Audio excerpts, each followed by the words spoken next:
अस्सलामुअलैकुम वरहमतुल्लाहि वबरकातुहू। उम्मीद करती हूँ आप जहाँ होंगे खैरियत से होंगे और मेरी दुआ है अल्लाह हमेशा आपको अपने हिफ्ज़ व अमान में रखे, आमीन। दोस्तों, आज हम बात करेंगे औरत के मसाइल, उसके दुख और तकालीफ़ के बारे में। औरत से मेरी मुराद वो औरतें नहीं हैं जो कि टिकटॉक पे आपको डांस करती नज़र आती हैं या सोशल मीडिया पे बुरियां लिबास पहनती हुई और कुछ इस तरह की हरकतें करती हुई नज़र आती हैं, जो कि एक महज़्ज़ब औरत को, एक महज़्ज़ब मुआशरे की औरत को ज़ेब नहीं देता। बात उस औरत की करेंगे जो कि मिडिल क्लास है, जो कि नेक सीरत भी है, जो मजबूत किरदार भी है, जो तालीम याफ्ता भी है, लेकिन वो रस्म व रवाज में जकड़ी हुई है। उसकी बात को, उसके जज्बात को, ख्वाहिशात को ना तो मेके में समझा जाता है, ना ससुराल में समझा जाता है, ना उसके घर में समझा जाता है। क्योंकि औरत को इससे मसला नहीं है कि वो शोहर की खिदमत करे। औरत को इससे मसला नहीं है कि वो शोहर के काम करे या उसके मोज़े ढूंढे या उसके जूते पॉलिश करे या उसके कपड़े धोए या उसकी खिदमत करे। औरत को इससे भी मसला नहीं है कि अगर उससे सर पे दुपट्टा लेने के लिए कहा जाए या नकाब के लिए कहा जाए। औरत का असल मसला कुछ और है। औरत का मसला ये है कि जब उस पे तेज़ाब फेंका जाता है तो इस बात को मामूली समझा जाता है। औरत का मसला ये है कि वो जितनी भी खूबसूरत हो, जितनी भी पढ़ी लिखी तालीम याफ्ता हो, उसको हर सूरत में जहेज साथ लेकर जाना होता है। चाहे उसके माँ बाप ये अफोर्ड कर सकते हैं या नहीं कर सकते।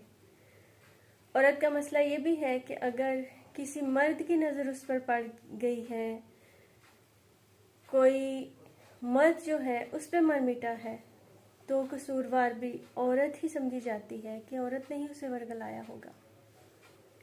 औरत का मसला ये है कि अगर इसके सोशल मीडिया पर वो एक्टिव है तो ये समझा जाता है कि वो अच्छी औरत नहीं है, वो हर वक्त दस्तयाब रहती है, वो लोगों से बातें करती है, जबकि ऐसा नहीं है।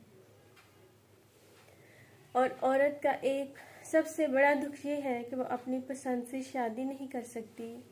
अगर उसकी कोई पसंद है तो आज भी उसकी ख़ानदान जो है वो इस बात को अपने माथे पे एक दाग की तरह समझता है कि अगर उसकी जो बेटी है वो अपनी पसंद की शादी के लिए किसी को चुन लेती है तो उसको ताने दे देकर मार दिया जाता है।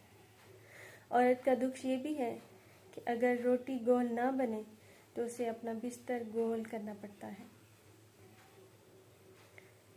और औरत का दुख ये भी है कि अगर उसकी औलाद नहीं है तो उसे बांझपन का ताना दिया जाता है। अगर उसकी बेटियां हैं और बेटा नहीं है तो नौबत तलाक तक पहुंच जाती है। हमारे यहाँ ऐसे रस्म व रवाज हैं, ऐसे किरदार हैं मर्दों के जो कि औरत को कभी समझ नहीं सकते, उसके मसाइल को कभी हल नहीं कर सकते। औरत को कोई घर नहीं है।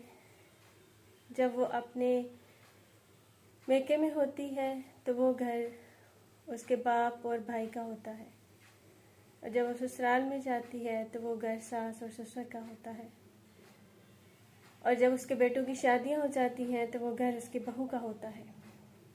तो औरत जाए तो जाए कहाँ? वो भी इंसान है, उसको भी जीने का हक है, उसको भी सांस लेने दीजिए, उसके मसाइल को भी समझिए, वो भी इंसान है। और मैंने ऐसी भी बहुत सी औरतें देखी हैं जो कि अपना घर भी संभाल रही हैं, साथ जॉब भी कर रही हैं, साथ बच्चे भी पाल रही हैं, लेकिन इसके बावजूद उनकी वो रिस्पेक्ट नहीं है, माशरे में उनका वो मुकाम नहीं है। तो अपने घर में मौजूद औरतों की कदर कीजिए, उनको इतनी आज़ादी दीजिए कि वो अच्छे से ज़िंदगी को जी सके, खुश रह सके। यही था आज का पैगाम। अपना बहुत सा ख्याल रखिएगा, खुश रहिए, मुस्कुराते रहिए।